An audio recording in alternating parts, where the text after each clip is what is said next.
I am with Sean Armstead at Phenomenal Fitness. Now, Sean, I would imagine the first thing that we need to be concerned about with belly fat is that it can lead to some serious medical problems. Without question, from diabetes to various types of heart disease to some cancers. The fat around the midsection is very volatile, so it can create and contribute to the complexity and the cascade challenges with cholesterol and with toxins and different things like that. We don't like to look like that, we don't like to feel like that, but from an organ perspective, it doesn't help the organs exist in a happy place. So we really want to cut that body fat so that we can be healthier. Yes. And obviously we're in the gym, so we're going to be talking about exercise, but you also say that sleep and diet play a big factor in reducing belly fat. Far more than people give it credit, the physical activity is the stress. Once you get the stress, you need rest to facilitate the positive change that you're looking for. It's the patterns that exist that allow us to look a certain way, move a certain way, and feel a certain way. So let's talk about exercise. Okay. What can we do to reduce belly fat for men? And is that different than something women would do? I don't think it's so different as it is from men to women, or man to woman, as it is the individual and their structural integrity or lack thereof. Because a lot of times we focus heavily on the core, but it's the hips, it's the mobility of the hips, it's the mobility of aspects of the spine to allow the trunk to do the work that it's supposed to do for us to serve us, but we have to serve it. And with that, Sean showed me how to put it into practice at the gym.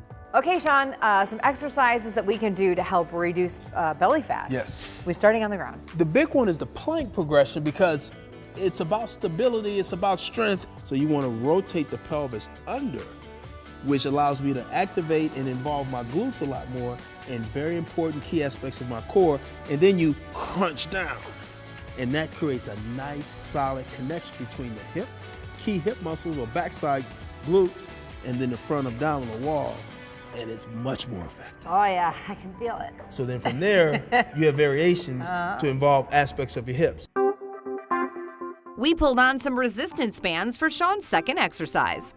Okay. Pushing out on the band. Push out on the band. And then as you keep that tension going out, you extend the hips. So you squeeze the glutes. Oh yeah. And you tighten up in the midsection. Then you lower some, and then you go back up with the extension as you continue to push out. The belly fat is challenging when it protrudes and pushes your spine forward like this, and you don't have backside help. So we need help from the glutes to create a proper or better structural integrity. Last up, some dead bugs. Okay. Dead bug, here we come.